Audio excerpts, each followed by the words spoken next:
Les roches magmatiques, elles, sont produites par consolidation des magmas.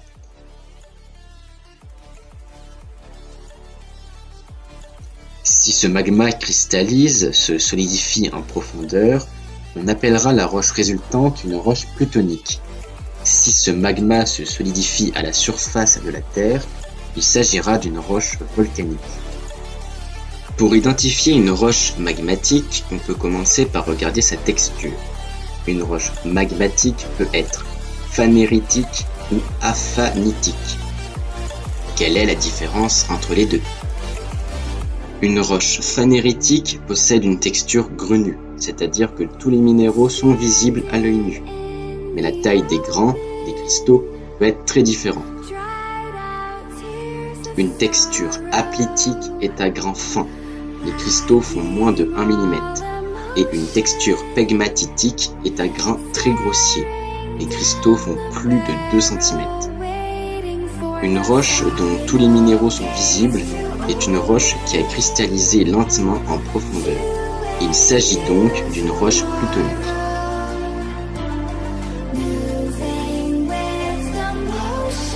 Une roche aphanitique est une roche où tous les minéraux ne sont pas visibles à l'œil nu.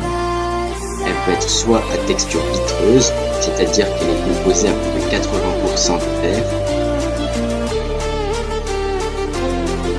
soit à texture microlytique, c'est-à-dire qu'elle est composée de verre et de cristaux, soit à texture microgrenue, c'est-à-dire qu'elle est composée totalement de cristaux, mais qui ne sont pas visibles pour certains à l'œil nu.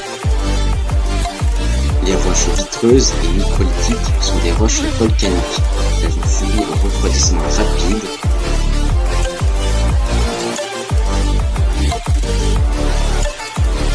et une roche microgrenue est une roche subvolcanique ou phylonienne. Elle a subi un refroidissement assez rapide, mais en restant en profondeur. La taille des grains n'est pas toujours homogène. Une roche peut être porphyritique, c'est-à-dire qu'elle possède des petits et des grands cristaux.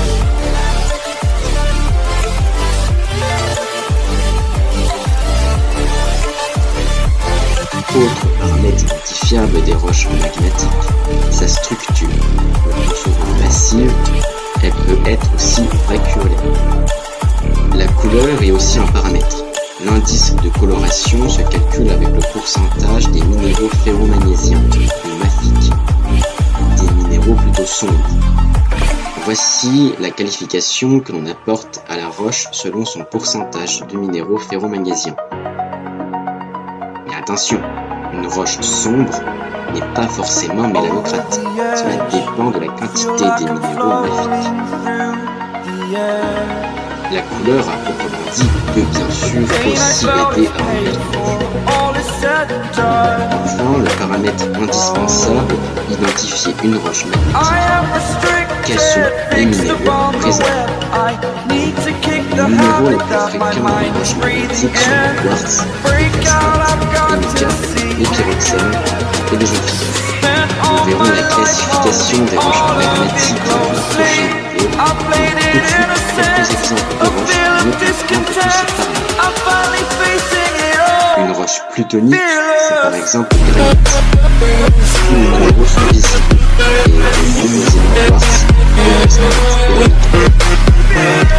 Une roche vitreuse, c'est par exemple l'obsidienne. Aucun cristaux n'est visible. Une roche microlytique, c'est par exemple le basalte.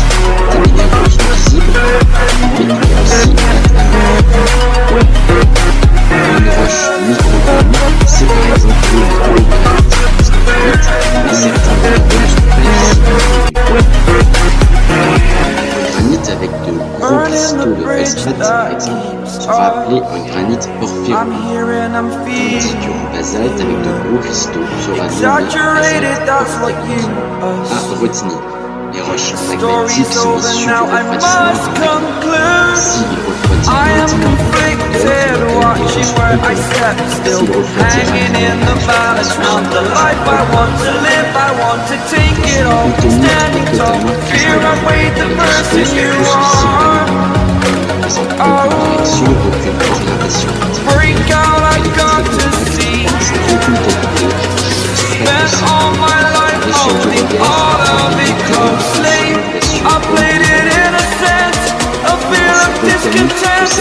uniquement des cristaux isolés. Le reste, c'est une pente en verre amorphe. Le sel, souvent, est très